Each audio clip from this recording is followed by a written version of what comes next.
नमस्कार, चरकुट घोष चैनल में आपका स्वागत है। हम तंत्र युक्ति पर बात शुरू कर चुके हैं कल, तो आज हम तंत्र युक्ति को आगे लेंगे। तो कल हमने योग तक तंत्र युक्ति को पढ़ा था और आज से हम अगली तंत्र युक्ति पर जाते हैं। जैसा कि हमने देखा कि योग के बाद है हेत्वर्थो अर्थः पदस्य च। तो जहाँ तक ये हेत्वर्थ का नाम है, हेत्वर्थ का जो नाम है, यहाँ तक भी हमने हेत्वर्थ तक हमने कर लिया था, समान गुणाभ्यासों तक। इसके बाद हम आते हैं अर्थः पदस्य च। पद का अर्थ, पदस्य अर्थः, पदस्य अर्थः जो होता है वो होता है पदार्थः। तो पद का अर्थ पदार्थ है। तो यहाँ पर जो पद की जो डेफिनेशन है, पदार्थ की जो डेफिनेशन है वो क्या दी गई है? पदस्य पदयो पदानाम वा अर्थः पदार्थः। तो अब इसका अर्थ ये हुआ कि एक पद का अर्थ, दो पदों का अर्थ और दो से अधिक पदों का जो अर्थ होता है वो पदार्थ कहलाता है। तो अब हम देखेंगे कि एक पद का अर्थ, जैसे कि हमने देखा एक होता है द्रव्य। द्रव्य एक पद है। ये पद का जब हम नाम लेते हैं तो हमें अपने आप ही इसके अंदर क्या क्या चीज़ें हमें समझ में आ जानी चाहिए। द्रव्य यानी कि जो कारण द्रव्य होते हैं, यानी खादयश चेतना षष्ठा उच्यन्ते पदार्थयोर अर्थो नाम। खादयश चेतनाश अष्टा, है ना। तो यानी कि द्रव्य जो होता है उसके अंदर ये सब चीज़ें आ जाती हैं। फिर होता है पदयो, आयुषो वेदः, दो पद हैं, ठीक है ना। पदस्य यानी एक पद, द्रव्य, तो द्रव्य में बता दिया खादयश चेतना, ये सब आ जाते हैं। और इसी तरह से आयुषो वेदः, ये क्या है? ये दो पद हैं। तो पदयोः आयुषः वेदा, क्या इससे समझ में आएगा हमको? आयु के विषय में जो ज्ञान देने वाला होता है वो कौन होता है? आयुर्वेद। तो आयुषो वेदः आयुर्वेद, ये समझ जाना चाहिए हमको। फिर आता है पदानाम। अब पदानाम का अर्थ है कि बहुत सारे पद मिलकर एक चीज़ को, एक उसको बनाते हैं। जैसे कि शरीर इंद्रिय सत्वात्मा संयोगोधारी, तो क्या है ये? शरीर इंद्रिय सत्वात्मा। तो ये सब जो एक ही पद के अंदर ये आए हैं, ये सब मिलकर जो है वो क्या बनाते हैं? आयु, ठीक है ना। तो ये आयु के पर्याय हैं। तो इस तरीके से एक पद, दो पद या अनेक पदों का जो संगम होता है उसको हम जो है उसको हम पदार्थ से समझ पाते हैं, ठीक है ना। तो ये हो गया हमारा अगली तंत्र युक्ति पदार्थ। फिर आता है इसके बाद में प्रदेश। प्रदेश को देखिए, इसमें आता है प्रदेश। अब देखिए एक पूरा देश है, आप खुद समझ जाएंगे। एक देश है बहुत बड़ा और उस देश के अंदर बहुत सारे प्रदेश हैं। उत्तर प्रदेश है, मध्य प्रदेश है। देखिए आप कितने प्रदेश हैं एक देश में। इसका मतलब क्या हुआ कि एक बड़े वाले जो बड़ा स्वरूप है उसका एक छोटा सा हिस्सा जो है वो प्रदेश कहलाता है। ये उसके शाब्दिक अर्थ से भी हम समझ पा रहे हैं। लेकिन चक्रपाणी, मैंने आपको बताया कि जो भी तंत्र युक्ति हो उसकी जो परिभाषा की जो उसकी डेफिनेशन की जो पंक्ति बताई गई है, यदि उस पंक्ति को आप ध्यान में रखेंगे, कंठस्थ कर लेंगे, तो आपके लिए तंत्र युक्ति समझना उतना मुश्किल नहीं रह जाएगा। तो हम आगे आ गए जिसमें प्रदेश है। तो प्रदेश में क्या कहते हैं? प्रदेशो नाम यद बहुत्वाद अर्थस्य कार्त्स्येन अभिधातुम अशक्यम एक देशेन अभिधीयते। यानी जहाँ पर कोई कोई विषय ऐसे होते हैं कि वो इतने ज़्यादा विस्तृत होते हैं कि उनका बारे में मतलब पूरे का पूरा विस्तार से बताना संभव नहीं होता। हम देखते हैं ना कि बहुत सारे ऐसे विषय हैं कि जिसको पूरे का पूरा बताना संभव नहीं है, अनंत है विषय। तो ऐसे में जब कार्त्स्यन जो है पूरे का पूरा बताना अभिधातुम अशक्यम, संभव ना हो पूरे का पूरा विषय बताना, तो क्या करते हैं?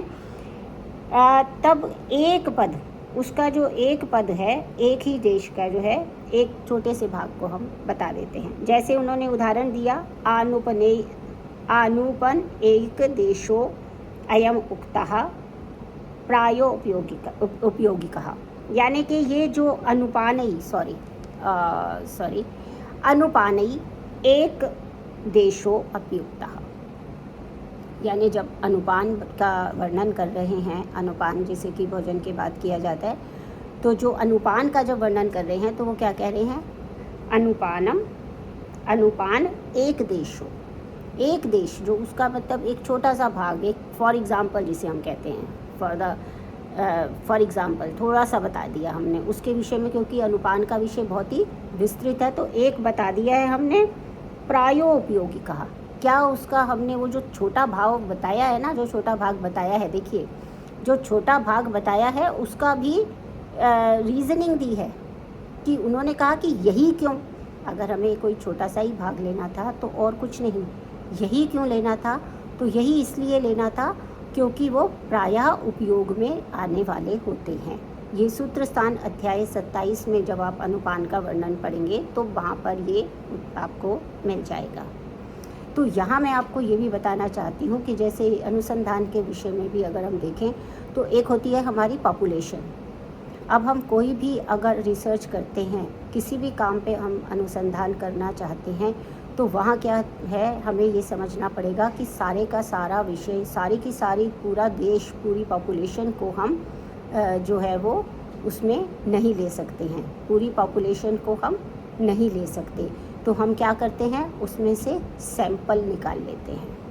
मगर जैसे कि इन्होंने बताया कि इस प्रदेश को लेने के पीछे या जितने अनुपान बताए हैं उतने ही अनुपान बताने पे और वही अनुपान बताने के विषय में क्या उसका लॉजिक है, पीछे तर्क क्या दिया है, तो वो तर्क भी बताया कि प्रायोपयोगी कहा, क्योंकि ये सामान्यतः प्रयोग में लाए जाते हैं इसलिए ये उपयोगी है, तो इसको कहते हैं प्रायोपयोगः। तो इसलिए यहाँ पर उन्होंने इसको, तो हम सैंपल साइज़ जब कैलकुलेट करेंगे तो वहाँ पर भी हमको ये देखना पड़ेगा कि अगर हम सैंपल साइज़ कोई ले रहे हैं तो हमें उसका पीछे से रीज़निंग भी देनी पड़ेगी कि यही सैंपल साइज़ क्यों लिया और इतना ही क्यों लिया।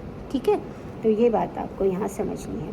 उसके बाद आता है उद्देश्य, प्रदेशो उद्देश्य है ना, तो इसके बाद आता है उद्देश्य। तो उद्देश्यो नाम संक्षेप अभिधान, उद्देश्य मतलब छोटा, तो उद्देश्य का मतलब है छोटा यानी संक्षेप में अभिधान। अब जैसे हमने बताया त्रिसूत्र, हेतु लिंग औषध ज्ञानम, ठीक है ना, हेतु लिंग औषध ज्ञानम, तो क्या हो गया, त्रिसूत्र है ना, त्रिदंड हो गया, सत्वम आत्मा शरीरम च त्रयम एतत् त्रिदंडवत, तो त्रिदंड एक शब्द बोल दिया, संक्षेप में हमने जो है वहाँ पर उस चीज़ को बता दिया।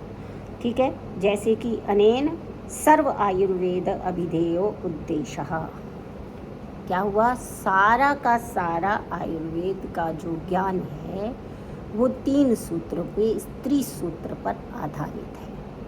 देखिए कितना बड़ा आयुर्वेद था, कितना बड़ा आयुर्वेद है, और उस पूरे आयुर्वेद को हमने एक छोटे से 3 शब्दों में, 3 सूत्रों में व्याख्यान कर दिया उसका, है ना। तो देखिए कितनी बढ़िया बात है। तो उद्देश्य जो होता है इस तरह से होता है। उसके बाद होता है निर्देश, निर्देश उसका ऑपोजिट है, निर्देशो नाम संख्ययुक्तस्य विवरणम, यानी कि अब निर्देश क्या है, जो हमने पहले जो उसको बताया गया था, जो हमने पहले बता दिया, उद्देश्य सपोज हमने पहले ये बता दिया था कि जो गणना योग्य है, जो गणना योग्य है लेकिन संक्षेप में कहा गया, गणना योग्य है मगर संक्षेप में कहा गया है, तो उसमें जब गणना योग्य को संक्षेप में कहा गया है, जैसे हेतु लिंग और औषध का पुनः प्रपंचन, यानी कि उसको फिर दोबारा से बताना। ठीक है, जैसे दोबारा से कैसे बताना कि फिर वो उन्होंने आगे जो बताया वो बताया सामान्य, विशेष, समवाय, ये सब हम देख रहे हैं, जिनको कि हम वैशेषिक दर्शन में किस नाम से जानते थे, पदार्थ नाम से जानते थे। किंतु जो हमारा चरक जी हैं, जो हमारे चरक आचार्य हैं, उन्होंने इसको पदार्थ का नाम नहीं देकर क्या कहा, इत्युक्तम कारणम, अब देखिए, जो हेतु लिंग औषध ज्ञानम था, तो हेतु में कारणम में वो पूरे के पूरे जो 6 पदार्थ थे वो आते हैं। तो वो सारा बताने के बाद में मतलब वो निर्देश हो गया, उसी हेतु का एक तरीके से विश्लेषण हो गया, तो वो निर्देश हो गया। ठीक है, इसके बाद आता है वाक्य शेषः। अब वाक्य शेष किसको कहते हैं, है ना। वाक्य शेष के लिए जो शब्द जो पंक्ति आई वो क्या आया कि इत्युक्तम कारणम, ये हो गया इत्यनेन, है ना, इत्यंतेन कारण प्रपंचनम इत्यादि। ये कारणम मतलब हेतु का प्रपंच, जैसे मैंने आपको बता ही दिया था कि हेतु का प्रपंच यानी कि हेतु 6 जो है वो जो पदार्थ वैशेषिक दर्शन ने बताए वही इन्होंने 6 हेतु बता दिए, कारण बता दिया।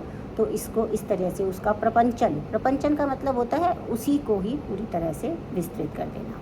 अब वाक्य शेष क्या है, वाक्य शेषो नाम यल लाघवार्थम आचार्येण वाक्येषु पदम अकृतम गम्यमानतया पूर्यते। ठीक है, इसका क्या अर्थ हुआ कि उसे कहते हैं जो लाघव, कोई भी सेंटेंस है, कोई भी चीज़ है वो बहुत लंबा होता जा रहा है, तो उसको छोटा करने के लिए किसी पद को यदि ना कहा जाए तो आचार्य ने द्वारा वाक्यों में उसको नहीं कहा गया, पद गम्यमान रूप में, यानी कि गम्यमान क्या होता है, जाके हमें समझ में आ जाए। ठीक है, जो समझ आने वाली चीज़ हो तो उसको एक्स्ट्रा बाद में लिखा नहीं है, ये लिखना ही मतलब कम करना है, उस सेंटेंस को कम करना है। लेकिन वो ऐसा नहीं है कि आधा लिख दिया, नहीं जी हमें भी तो बताया था, आपने भी तो बताया था, हमने एग्ज़ाम में आधा लिख दिया बाकी आधा आप खुद समझ लो, ऐसा नहीं। जो समझ में आने वाली चीज़ है, पता ही है, कंफर्म है कि इसके बाद यही होगा, तो उसको उन्होंने कहा कि ये गम्यमान है, पूरित किया जाता है। बाकी वाक्यों को छोटा करने के उद्देश्य से यदि आचार्य के द्वारा कोई पद छोड़ दिया जाता है तो वो वाक्य शेष कहलाता है। जैसे प्रवृत्तिर हेतुर भावानाम, ये चरक सूत्र स्थान 16/28 में आया कि जिसमें उन्होंने कहा प्रवृत्तिर हेतुर भावानाम। तो प्रवृत्तिर हेतु भावानाम, इसके बाद क्या है, चरक सूत्र स्थान 16/28 में आया, और उसके बाद क्या है, अस्ति। अस्ति है, प्रवृत्ति हेतुओं में जो किसी भी भाव की उत्पत्ति होती है तो उसमें हेतु होता है। तो है जो है, अस्ति जो है वो नहीं बताया गया है ना। जो हम आगे पूरा श्लोक पढ़ेंगे तो देखेंगे कि प्रवृत्ति हेतु भावानाम ह्रास हेतु विशेषश्च। अब अस्ति जो है वो इम्प्लाइड है, मतलब उसमें कोई बताने की आवश्यकता नहीं है, तो इसलिए उन्होंने उस शब्द को वहाँ से छोड़ दिया। ठीक है, अब इसके बाद आता है, इसके बाद ऐसे ही आता है इति पदम पूर्यते यदा। अब जब हम एक पद को भी पूरा हम उसमें कर सकते हैं, जैसे कि जांगलई रसई, एक और उदाहरण दिया, जांगलई रसई। तो जांगल रस का मतलब जो है, इसके अंदर से जो मांस शब्द है, मांस पद जो है वो मिसिंग है, लेकिन वो केवल मांस शब्द से जो है वो पूरा हो जाता है। ठीक है, तो इस तरीके से इसको हमने वाक्य शेष कहा। तो उसके बाद आता है प्रयोजनम। प्रयोजनम आप जानते ही हैं कि प्रयोजन क्या होता है, किसी भी चीज़ का प्रयोजन क्या है, यद अर्थम कामयमानः प्रवर्तते। प्रयोजन क्या है, यद अर्थम कामयमानः प्रवर्तते, यानी जो भी व्यक्ति कोई कामना करता है, किस चीज़ की कामना कर रहा है, कोई प्रार्थना कर रहा है, कोई काम करते हैं, तो किस लिए, यद अर्थम। क्योंकि इससे पहले भी जब हम चक्रपाणी स्टार्ट ही कर रहे होते हैं तो उसके उपोद्घात में भी ये वर्ड शब्द आया है। जब उन्होंने अनुबंध चतुष्टय के बारे में बताया तब उन्होंने प्रयोजन के बारे में बताया, तो वहाँ पे उन्होंने बोला कि कोई मूर्ख व्यक्ति भी जो होता है वो प्रयोजन के बिना किसी कार्य में प्रवृत्त नहीं होता है ना। अब जैसे आप अगर ये वीडियो सुन रहे हैं, आप मेरा चैनल को सब्सक्राइब कर चुके हैं, और मुझे विश्वास है कि आपने नहीं किया है तो आप कर भी लेंगे और लाइक और शेयर भी कर देंगे। तो यदि नहीं करे हैं तो आप कर सकते हैं, लेकिन आप कहेंगे कि क्या प्रयोजन है ना। अगर मैं कहूँगी कि ये करो तो आप कहोगे क्या फ़ायदा होगा हमको, उसको क्या प्रयोजन होगा हमको। तो यदर्थम कामयमानः प्रवर्तते, जिस कारण से कामयमान, जिसकी कामना है वो किसी भी कार्य में प्रवृत्त होता है, उसको प्रयोजन कहते हैं। जैसे कि धातु साम्य क्रिया च उक्ता तंत्रस्य से प्रयोजनम, हमारे जो पूरा आयुर्वेद है उसका प्रयोजन क्या है, धातु साम्य करना। इसके बाद आता है उपदेश, है ना। इसके बाद क्या आ गया हमारा उपदेश। उपदेश किसको कहते हैं, उपदेशा नाम आप्त अनुशासनम, ठीक है। उपदेशा नाम आप्त अनुशासनम। आप्त आप जानते हैं कौन होता है, जो रज और तम से निर्मुक्त रहता है और जिसकी किसी भी मतलब कोई राग और द्वेष किसी वस्तु में नहीं होता है, तो वो जो शब्द कहते हैं उनको आप्त कहा जाता है। तो ये जो आप्त हैं, इनका जो अनुशासन है, यानी इनकी पालना करना, जो ये कहते हैं उसका पालन करना। तो जो अनुशासनम है, नियम है, उसको उपदेश कहते हैं। जैसे स्नेहम अग्रे प्रयुंजीत तदा स्वेदनम अनंतरम, यानी कि यहाँ पर क्या हो गया कि जैसे कि पहले आप्त कहता है, आप्त उपदेश में लिखा है, यानी शास्त्र कहता है कि पहले स्नेहन करेंगे और उसके पश्चात स्वेदन करेंगे, ठीक है ना। तो पहले स्वेदन नहीं करेंगे, ऐसा सूत्र अध्याय 13 में आ गया, ठीक है। जो आप्त जनों द्वारा कहा गया है उसको, उसका वो अनुशासन, उसका वो नियम जो है वो उपदेश कहलाएगा। फिर आता है अपदेशो। अपदेशो नाम यत प्रतिज्ञात अर्थ साधनाए हेतु वचनम, ठीक है। इसका मतलब क्या हुआ कि देखिए, उपदेश में हम काफ़ी चीज़ें बता सकते हैं, तो लेकिन जो अपदेश है, अपदेश क्या है कि जो अर्थात पहले अपदेश ये है कि अर्थ की सिद्धि के लिए कहा जाने वाला जो वचन होता है, अर्थ की सिद्धि के लिए कहा जाने वाला वचन अपदेश है। जैसे उन्होंने उदाहरण दिया है, वातात् जलम जलाद्देशम कालम स्वभावता विद्यात दुष्परिहार्यत्वात्, विमानस्थान अध्याय 3 आयतन। इसमें क्या बताया उन्होंने, अर्थात वात से जल, जल से देश और देश से काल स्वभावतः दुष्परिहार्य होने से गरीयस्तर गुरुतर जानना चाहिए। यहाँ प्रतिज्ञात अर्थ गरीयस्तर का जो है हेतु वचन है, मतलब दुष्परिहार्यत्वात्, समझे। देखिए फिर से बताती हूँ, अपदेश जो होता है ना, जो प्रतिज्ञात अर्थ है उसके पीछे की रीजनिंग बताता है, कारण बताता है, ठीक है। क्योंकि जब भी किसी चीज़ को हम एविडेंस बेस्ड नहीं करते हैं, जब तक हम उसके पीछे एक प्रॉपर लॉजिक नहीं देते हैं, तब तक वो बात समझ में नहीं आती है। तो इसलिए अपदेश का जो उदाहरण दिया यहाँ पर, अपदेश का उदाहरण दिया कि वात से जल, जल से देश और देश से काल, ये स्वभाव से ही दुष्परिहार्य होते हैं, दुष्परिहार्यत्वात्। इसलिए अपदेश क्या है, गरीयस्तर, यानी कि ये ज़्यादा इम्पैक्ट डालने वाले हैं, जिससे ज़्यादा हमारे लिए बचना मुश्किल है। वायु की अपेक्षा जल से बचना, जल की अपेक्षा देश से बचना और काल से बचना तो असंभव, कि काल सबसे ज़्यादा प्रबल है ना। तो यहाँ पर उन्होंने इस तरह से अपदेश के बारे में बताया। इसके बाद क्या आता है हमारा, इसके बाद आ गया हमारा अपदेश हो गया। इसके बाद आ गया हमारा अतिदेश, ठीक है।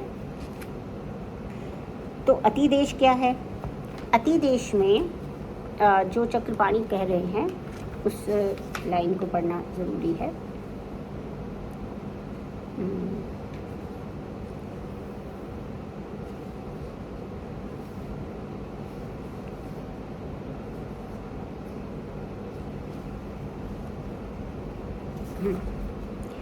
तो अतिदेश जो चीज़ है वो किसके लिए कहा जाना चाहिए कि जो किसी विषय को अन्य को भी उसका गमन करना चाहिए, यानी कि एक विषय जो बता दिया गया है वो आगे चल के भी उसको अनुक्त विषय को भी, अर्थात पहले से ज्ञात एक विषय को बताकर फिर अन्य अनुक्त विषय को भी वैसा ही समझने के लिए कहना अतिदेश कहलाता है। ठीक है, वैसा ही किसी दूसरे के लिए कहना अतिदेश कहलाता है। मैं एक सेकंड इसका जो चक्रपाणी ने बोला है वो हम एक बार देख लेते हैं। तो अतिदेशो नाम क्या है? अतिदेशो नाम यत् किंचिद एव प्रकाश्यार्थम अनुक्तार्थ साधनायैव एवं अन्यद अपि प्रयतेव्यम इति परिभाष्यते। इसका अर्थ ये हुआ कि जो पहले बताया जा चुका है, जिस किसी विषय को प्रकाशित किया गया है ज्ञान विषय को बताकर और फिर अनुक्त अर्थ की सिद्धि के लिए परिभाषित किया गया है, ऐसा जो अन्य को भी गमन करना चाहिए वह अतिदेश है। इसको कैसे समझेंगे? देखिए, उदाहरण से इसको समझेंगे कि एक ज्ञात विषय को बताकर फिर अनुक्त विषय को भी कहना अतिदेश है, यानी एक वस्तु के धर्म का दूसरी वस्तु पर आरोपण कर देना क्या कहलाता है? अतिदेश कहलाता है। ठीक है, जैसे कि यथा यच्च अन्यद अपि किंचिद स्याद अनुक्तम इह पूजितम वृत्तम तद अपि च अत्रैवः सदैव अभ्य अनुमन्यते। सूत्रस्थान अध्याय 8/34 में आया। यानी 8/34 में यहाँ पर जो चरक हैं उन्होंने क्या क्या इसमें बताया है? इसमें उन्होंने सदवृत्त का वर्णन किया है, सदाचार का वर्णन किया है। तो सदाचार का वर्णन बहुत सारा करने के बाद में फिर उन्होंने ये कहा कि यच्च अन्यदपि किंचित स्यात् अनुक्तम है, जहाँ यहाँ पे नहीं कह पाए हैं क्योंकि समय और मतलब विषय की सीमा के कारण यहाँ पर नहीं कह पाए हैं। तो लेकिन जो दूसरे शास्त्रों में भी इसी प्रकार के जो सदाचारों का वर्णन, किसी भी प्रकार के जो सदाचारों का जो वर्णन है, पूजितम वृत्तम, वृत्तम यानी पूजित, अन्य जो पूजित शास्त्र हैं, ऐसा नहीं कि कोई भी कह देगा, मान लेंगे जिन शास्त्रों को उच्च स्थान प्राप्त है, जो आप्तों द्वारा जो हैं वो संग्रहित है या आप्तों द्वारा लिखे गए हैं या आप्तों द्वारा उपदेश किए गए हैं, उन शास्त्रों में भी जो भी जो है वो उपदेश दिया गया है या जो भी सदाचार के लिए बताया गया है उस सब का भी प्रयोग कर लेना चाहिए। इसको जो है आयुर्वेद में तो दिया ही है जिन सदवृत्तों का उपयोग, और जिनका नहीं किया है उनका भी प्रयोग यहाँ पर कर लेना चाहिए। तो इसको हम कहते हैं अतिदेश। अतिदेश मतलब जो एक जगह यहाँ पर है उसके अलावा भी अन्य जगह पर अगर उसका प्रयोग कर लेते हैं तो वो अतिदेश कहलाता है। ठीक है, तो इसके बाद आता है अर्थापत्ति। ठीक है, तो अर्थापत्ति किसको कहते हैं? अर्थापत्ति नाम यद अकीर्तितम यद कीर्तितम अर्थात आपद्यते सा अर्थापत्ति, यानी जो यद अकीर्तितम यानी कि जो पर्थ जो है वो नहीं कहा गया है। ठीक है, जो मतलब जिन अर्थापत्ति जिसमें जो नहीं कहा गया, बिना कहा गया जो विषय है उसके अर्थ को समझ जाना जो है वो अर्थापत्ति होती है। तो इसमें क्या होता है कि वो घटित होता है, ये अर्थापत्ति है। जैसे ना नक्तम दधि भुंजीतम, क्या उदाहरण यहाँ पर दिया है कि ना नक्तम दधि भुंजीतम, दही का सेवन जो है वो रात्रि में, नक्तम दधि भोजन निषेधः। ठीक है ना, तो अर्थ आया। इसका मतलब ये हुआ कि रात को नहीं खाना है इसलिए दिन में खा सकते हैं, खाना निषिद्ध है अर्थात दिन में खाना चाहिए, यह अर्थ प्राप्त होता है। ठीक है, तो यह अर्थ जो है यहाँ पर प्राप्त होता है कि जो रात में नहीं खाना चाहिए वो दिन में खाना चाहिए। लेकिन यहाँ पर जो एक चीज़ बतानी आवश्यक है कि एक आगे चल के विपर्य भी आएगा। वहाँ विपर्य में हम देखते हैं कि वो एग्जैक्ट ऑपोजिट होगा, एग्जैक्ट ऑपोजिट होगा। ठीक है, लेकिन अर्थापत्ति में एग्जैक्ट ऑपोजिट नहीं है कि रात्रि में तो नहीं खाना है, लेकिन दिन में भी हमेशा खाना ऐसा थोड़ी ना है। हमने ग्रीष्म ऋतु में निषेध भी किया है क्योंकि वो उष्ण होता है, तो रात्रि में तो कभी भी नहीं खाना है, लेकिन ग्रीष्म ऋतु में तो दिन में भी नहीं खाना है। तो अर्थापत्ति से दूसरे ना कहे हुए अर्थ को तो हम समझते हैं, लेकिन हम जो है एकदम ऑपोजिट हो ऐसा नहीं है। तो ये अर्थापत्ति और विपर्य का डिफरेंस है। जब विपर्य आएगा तो इसको एक बार मैं पुनः इसको जो है वो मैं पुनः दोहरा दूंगी। तो मुझे लगता है कि आज के लिए हम इतना ही रखते हैं। इसी तरह से थोड़ा थोड़ा करके हम ये तंत्र युक्ति जो है वो समाप्त कर लेंगे। आप सभी का जुड़ने के लिए बहुत बहुत धन्यवाद। नमस्कार।